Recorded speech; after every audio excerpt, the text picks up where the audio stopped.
Good morning my dear students. ये हमारा retirement chapter चल रहा है और ये वाला जो लेक्चर मैं तैयार कर रहा हूँ ये प्योरली हिंदी मीडियम के स्टूडेंट्स के लिए है। इंग्लिश वालों के लिए सेपरेटली प्रिपेयर किया जा चुका है। तो इंग्लिश वाले स्टूडेंट उस लेक्चर को देखें। लैंग्वेजेस तो कॉमन ही रहेगी, लेकिन जो भी डाटा मैंने यहाँ पर नोट डाउन किया है वो इंग्लिश वालों का इंग्लिश में होता है और हिंदी वालों का हिंदी में होता है, इसलिए ये प्योरली हिंदी मीडियम वाले स्टूडेंट्स के लिए है। और लेक्चर नंबर 90 है हमारा। रिटायरमेंट चैप्टर से संबंधित बातें चल रही हैं। मैं बहुत कुछ आपको बता चुका हूँ रिटायरमेंट में कि उसका आशय क्या होता है, दशाएं क्या होती हैं और जो व्यक्ति रिटायर हो रहा है उसके लाभ के भाग की गणना किस प्रकार की जाती है। ये सारी बातें थ्योरेटिकली कंप्लीट हो चुकी हैं। और आज जो मैं आपको समझा रहा हूँ ये बेसिकली थ्योरेटिकल पोर्शन नहीं है, ये प्रैक्टिकल पोर्शन है। उससे रिलेटेड नोट्स आपको एक्सप्लेन किए जा रहे हैं। तो नोट से समझ लेंगे तो आप प्रैक्टिकल क्वेश्चन बहुत बेहतर तरीके से समझ भी पाएंगे, कर भी पाएंगे। और अगर नोट्स नहीं समझेंगे तो दिक्कत है। तो हर चैप्टर में ही नोट्स वाला लेक्चर बहुत इंपॉर्टेंट होता है। तो आपको ध्यान देना है इस पर कि कितना इस पर अटेंशन दें और कितनी बार इस वीडियो को देखें, कितना प्रैक्टिस करें, कितनी चीज़ें लर्न करें, ये आपको देखना पड़ेगा। जितना ज़्यादा इस पर अटेंशन देंगे उतने ही अच्छे नोट्स क्लियर हो जाएंगे आपके। बाकी एक्सप्लेनेशन के बाद लग रहा है कि कोई डाउट है तो आप मुझसे पूछ ही सकते हैं, पूछते ही हैं। जो बच्चे पढ़ रहे हैं वो पूछते हैं, क्रॉस क्वेश्चन करते हैं, उनके डाउट्स का जवाब भी मैं दे ही दे रहा हूँ।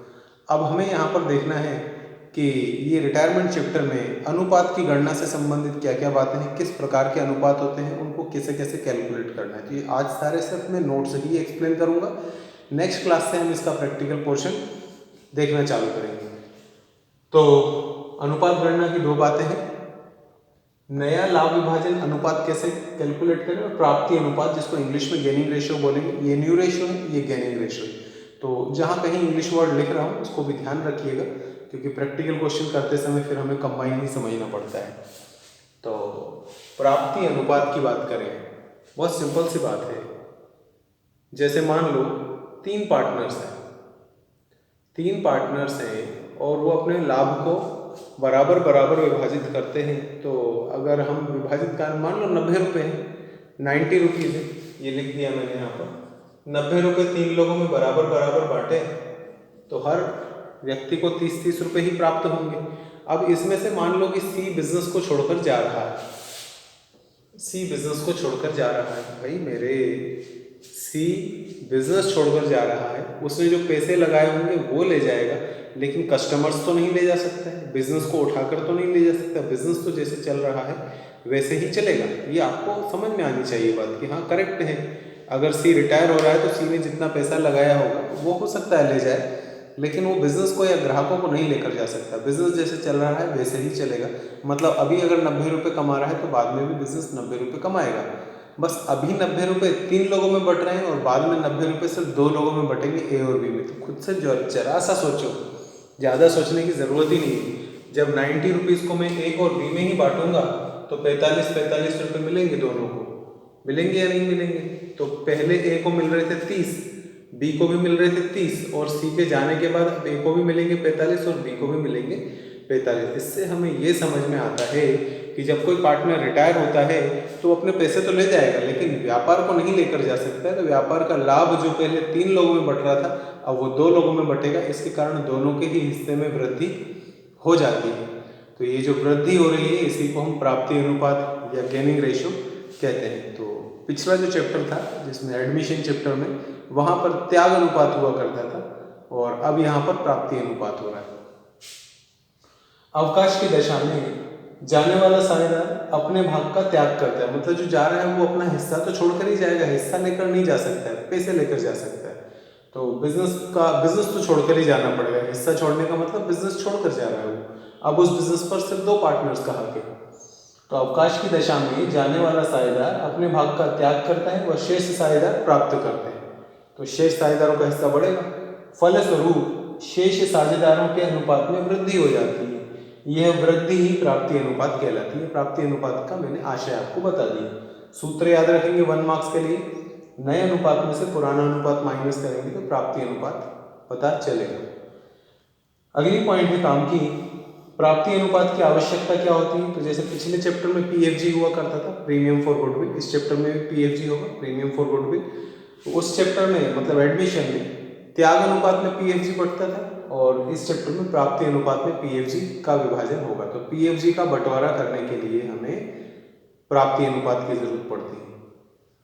अब मैंने आपको बताया नया अनुपात माइनस पुराना अनुपात। भाई क्वेश्चन में आपको दोनों अनुपात दिए होंगे तभी तो आप प्राप्ति अनुपात निकालोगे। कभी कभी क्वेश्चन ऐसा होगा कि हमें नया अनुपात नहीं दिया होगा, सिर्फ क्या दिया होगा, पुराना अनुपात दिया होगा। तो अगर प्रश्न में नया अनुपात दिया ही नहीं तो हम प्राप्ति अनुपात की गणना भी नहीं कर सकते। तो फिर क्या करें? यदि प्रश्न में नया अनुपात न दिया हो तो शेष साझेदारों का पुराना अनुपात ही प्राप्ति अनुपात माना जाएगा। मतलब ओल्ड वाले रेशियो को ही आप गेनिंग रेशियो मान लें, उसको कैलकुलेट करने के चक्कर में न पड़े। अगर कैलकुलेट भी करेंगे तो वही निकलेगा, लेकिन टाइम क्यों वेस्ट करें? टाइम वैसे ही अपने पास कम है और बोर्ड एग्जामिनेशन में टाइम बहुत कम पड़ जाता है। तो छोटी छोटी बातें जहाँ हम समय बचा सकते हैं हमें बचा कर चलना चाहिए, अननेसेसरी टाइम वेस्ट नहीं करना चाहिए। तो अगर आपको नया अनुपात नहीं दिया हो तो पुराना अनुपात ही, उस चैप्टर में पुराना अनुपात ही त्याग अनुपात होता है, इस चैप्टर में पुराना अनुपात ही प्राप्ति अनुपात होगा।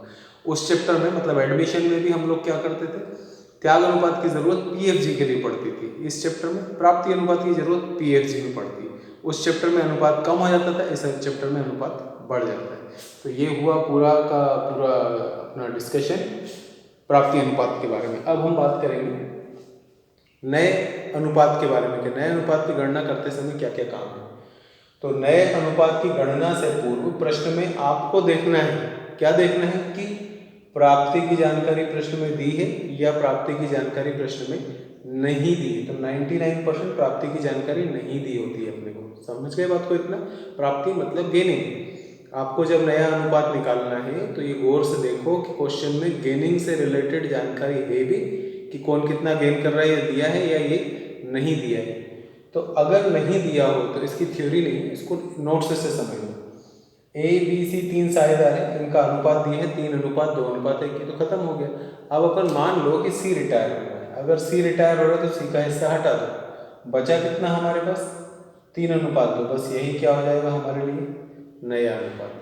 या मान लो बी जा रहा है तो बी का हिस्सा काट दो, बचा क्या 3 और 1, ये नया अनुपात। ए जा रहा है तो ए का हिस्सा काट दो, बचा क्या, मतलब जो व्यक्ति जा रहा है उसके हिस्से को कट कर दीजिए आप सिंपली, जो बच जाएगा वही नया अनुपात माना जाएगा, वही नया अनुपात है और वही प्राप्ति अनुपात भी कहलाएगा। कि अगर सी चला गया है तो सी को हटाओ, 3:2 जो बचा यही तुम्हारा नया अनुपात है, यही तुम्हारा प्राप्ति अनुपात भी होगा। सेकेंड है कि जब हमें प्राप्ति की जानकारी दी होगी, प्राप्ति मतलब जाने वाला साझेदार गया तो उसके हिस्से को पुराने साझेदारों ने कैसे कैसे प्राप्त किया, कितना हिस्सा ए को मिला, कितना हिस्सा बी को मिला, इसकी जानकारी अगर दी हुई है तो अपन यहाँ भी क्या मान रहे हैं कि सी रिटायर हो रहा है तो आप ए और बी तो बच गए, तो ए के ओल्ड शेयर में प्लस कर दो जितना ए को प्राप्त हुआ है, बी के ओल्ड शेयर में प्लस कर दो जितना बी को प्राप्त हुआ। मतलब ए में ए की प्राप्ति जोड़ेंगे, बी में बी को जितना प्राप्त हो रहा है वो जोड़ेंगे। जोड़ने से हमें ए और बी का नया रेशो पता चल जाएगा। इसके बाद इनका एलसीएम लेंगे तो हमारे पास में नया अनुपात कैलकुलेट होकर आ जाएगा। बस दो सिंपल बातें हैं।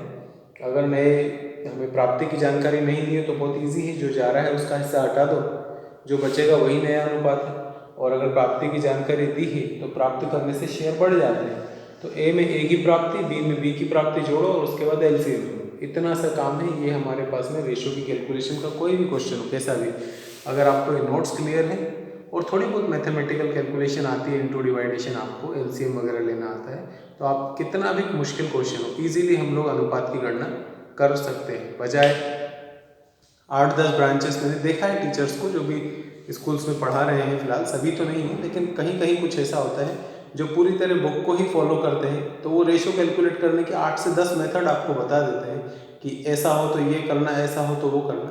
ऐसा कुछ नहीं करिए, हम स्टूडेंट्स हैं, इतनी चीज़ें दिमाग में स्टोर रखेंगे तो रटना हो जाएगा एक तरीके से।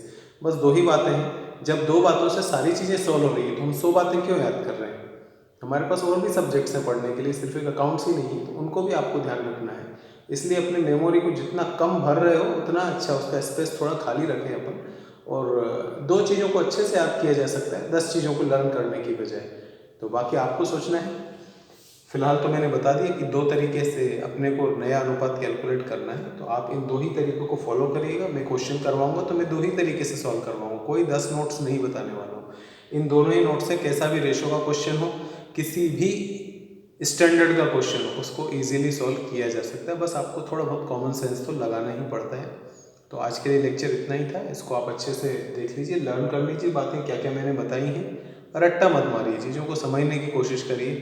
अब नेक्स्ट लेक्चर में मिलेंगे तो प्रैक्टिकल प्रॉब्लम्स मैं समझाऊंगा, फिर अपना आगे बढ़ेंगे। चलिए, तब तक के लिए सी यू, बाय बाय।